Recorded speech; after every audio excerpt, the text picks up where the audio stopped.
Welcome back to The Remote Life. My name is Han Talbot, also known as Han Meets World, and today we'll be chatting with Jordan Carroll.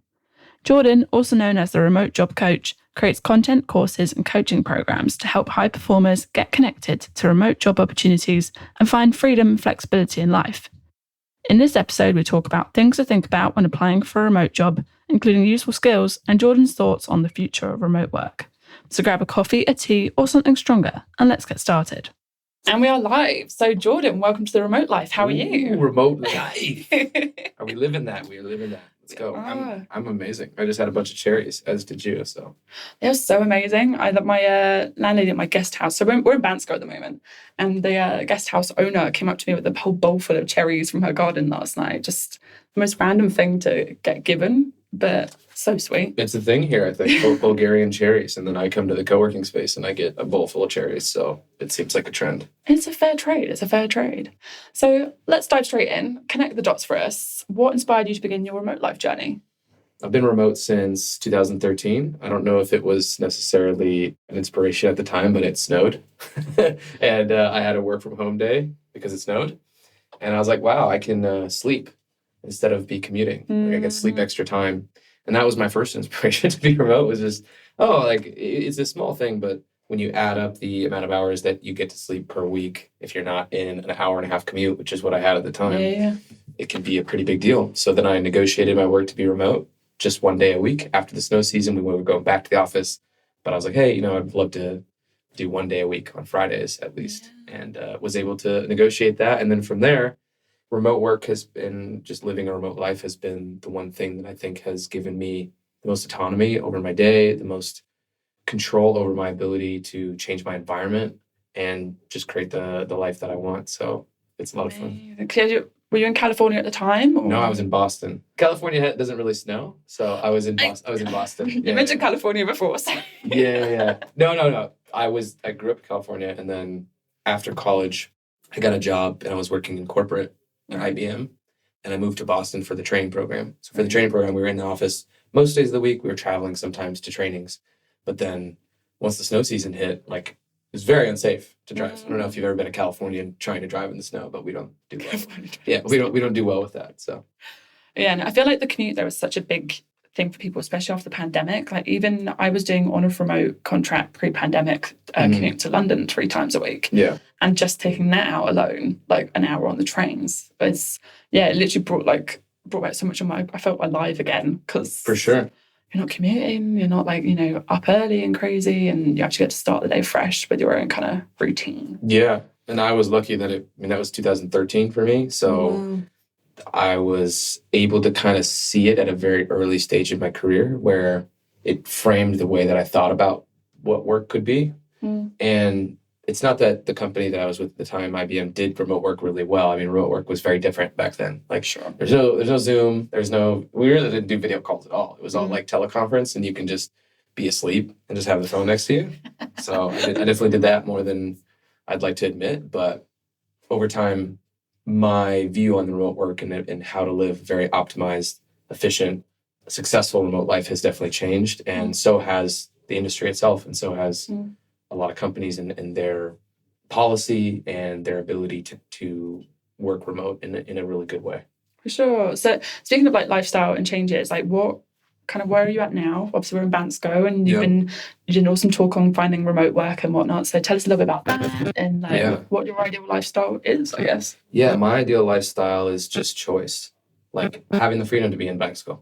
That is a huge thing that I think I'm recognizing. Not a lot of people have this out of the percentage of the population of the world. We're in a very small percentage of people that have the ability to live what they want.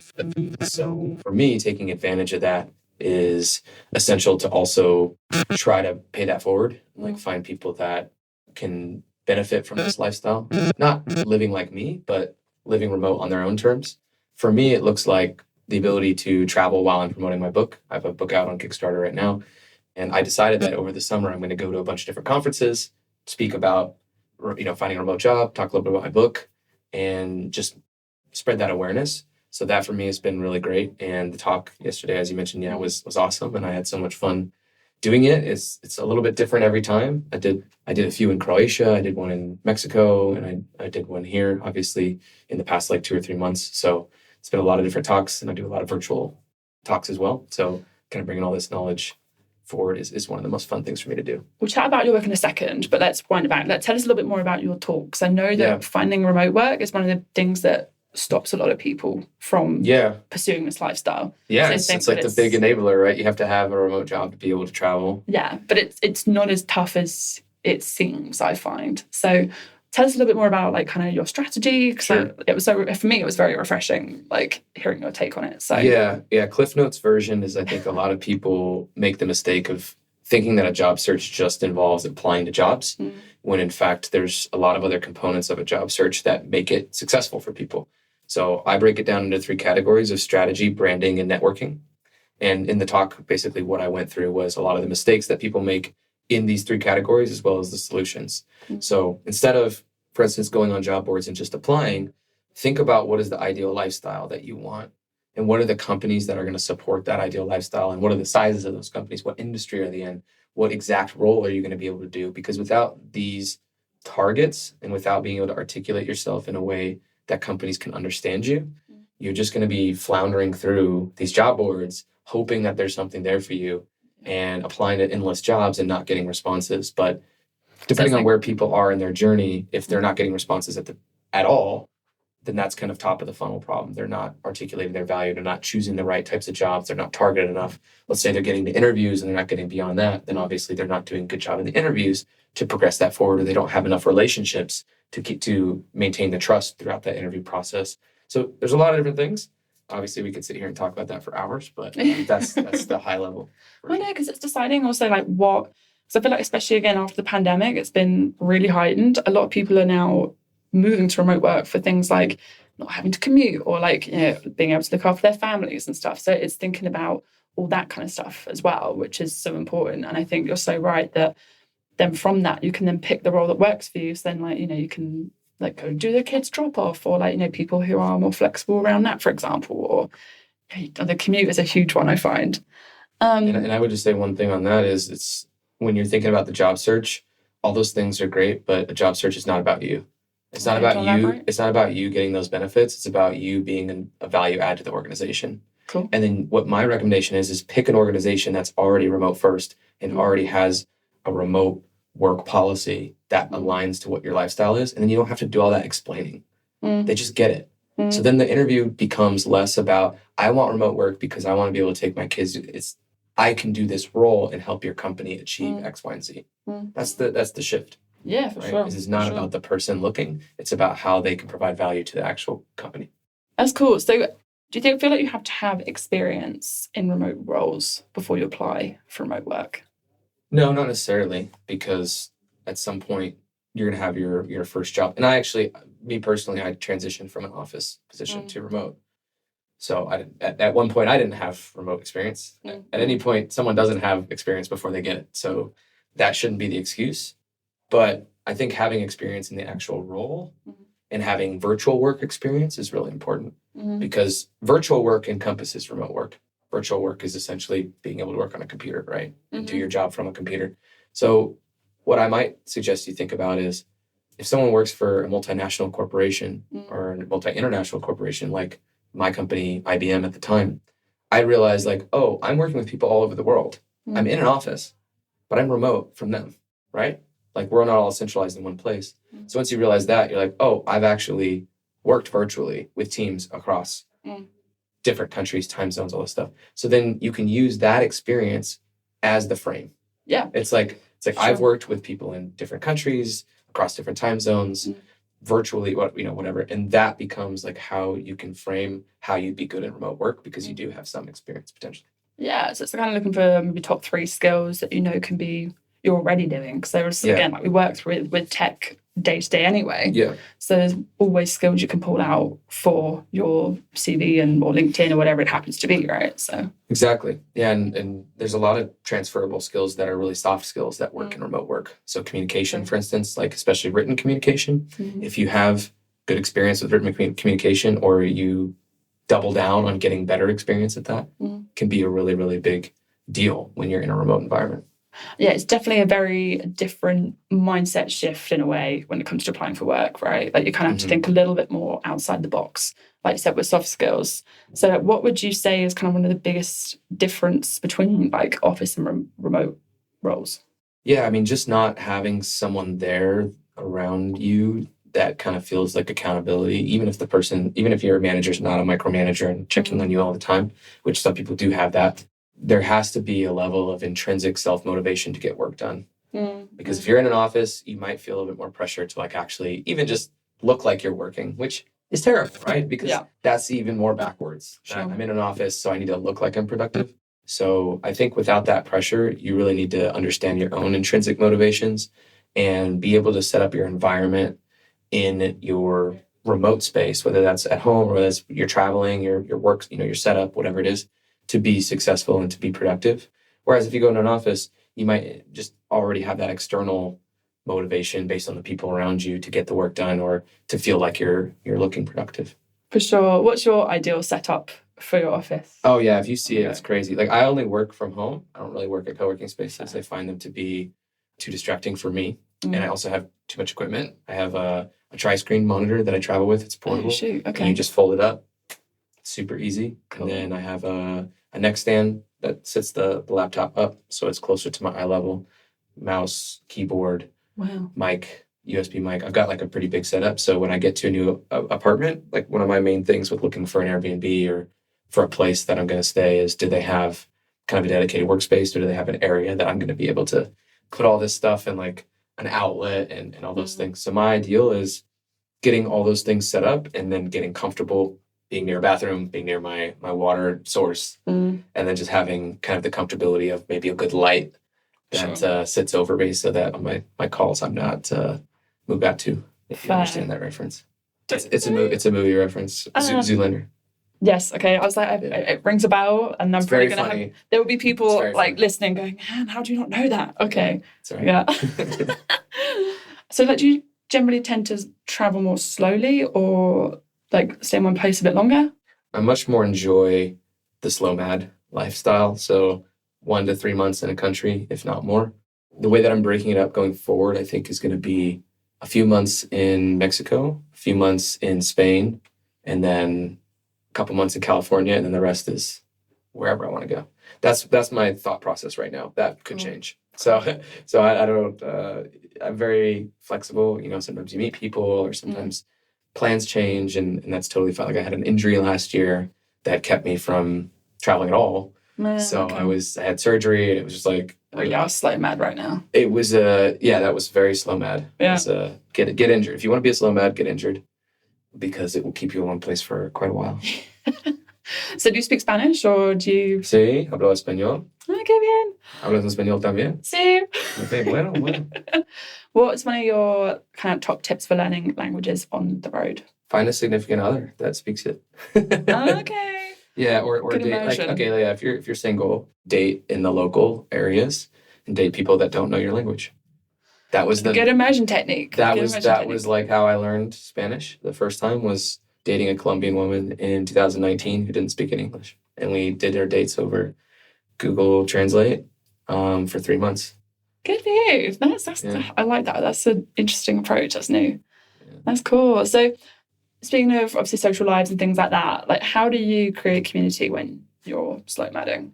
I join communities that have the same values. And then I find that those communities, especially if they're travel-oriented or nomad-oriented communities, have people already in these places. So I'm part of Dynamite Circle, which is a location-independent entrepreneurship community. I'm part of Nomad Base and Nomad Cruise, which are kind of one and the same.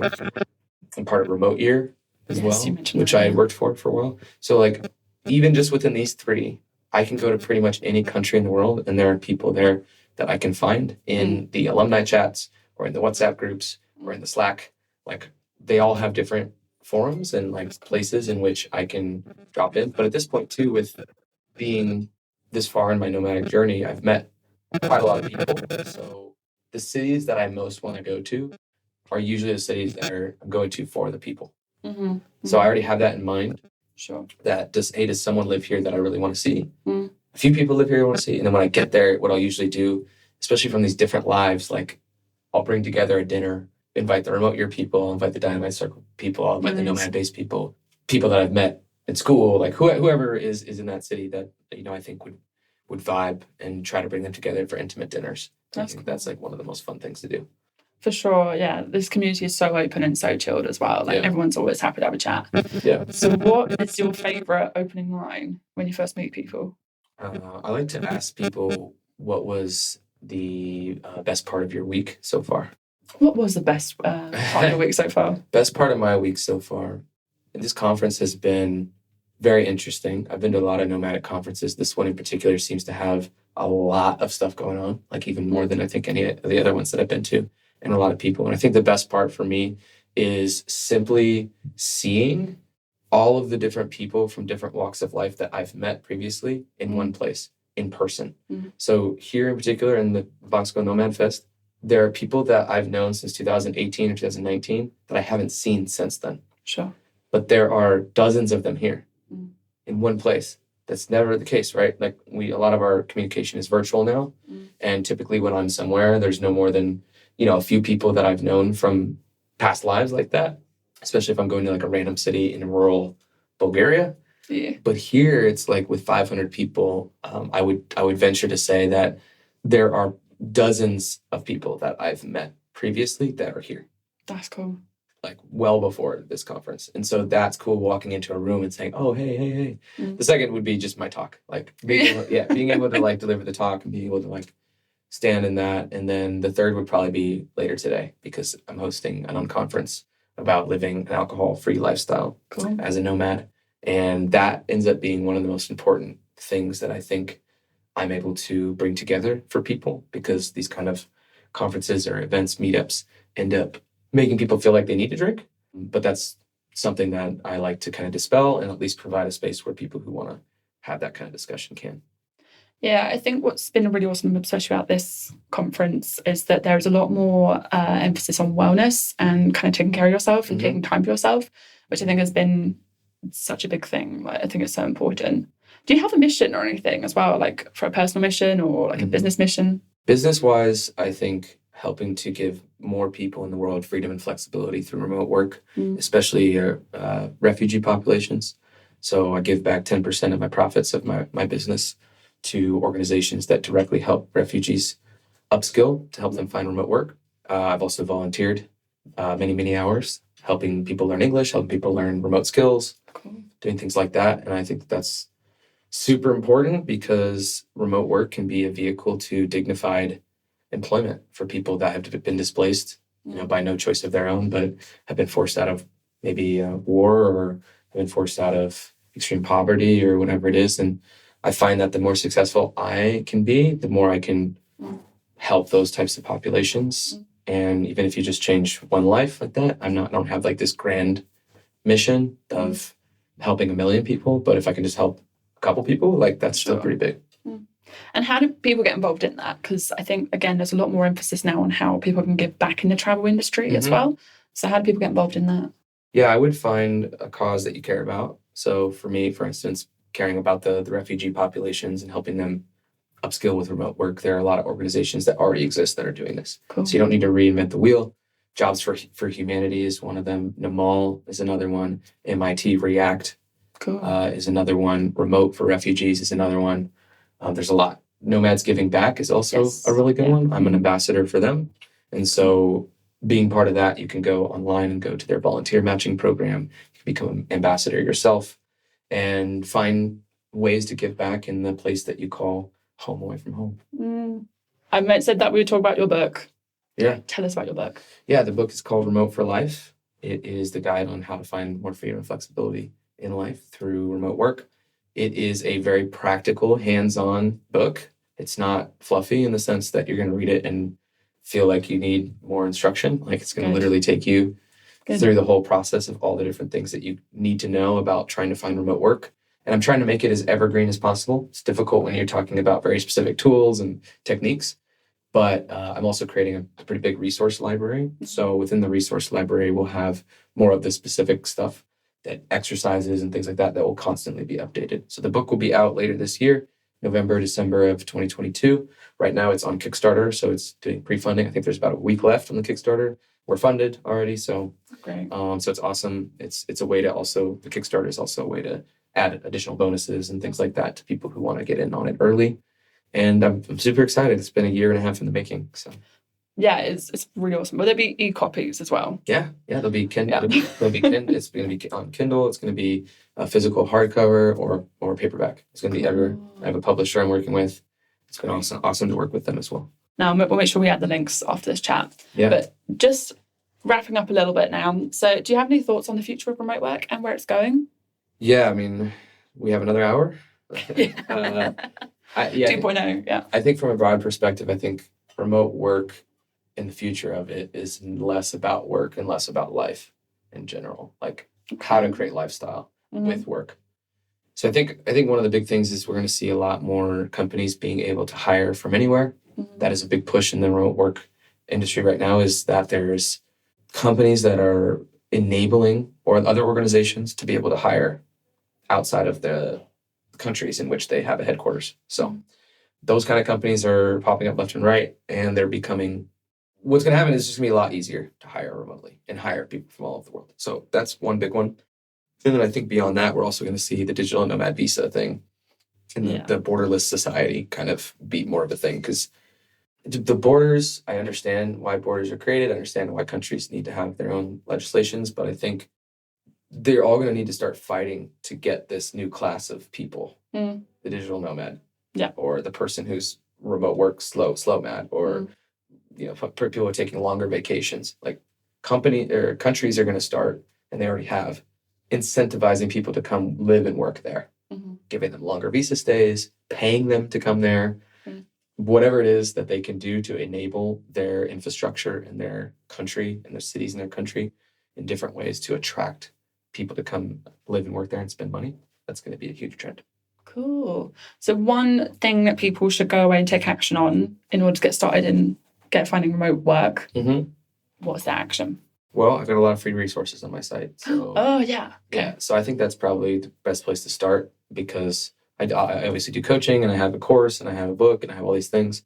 But I enjoy when people go and watch my YouTube, or they go and download something that I've already created for them, and they read through that, and they actually try to implement it themselves and kind of figure out where they're at.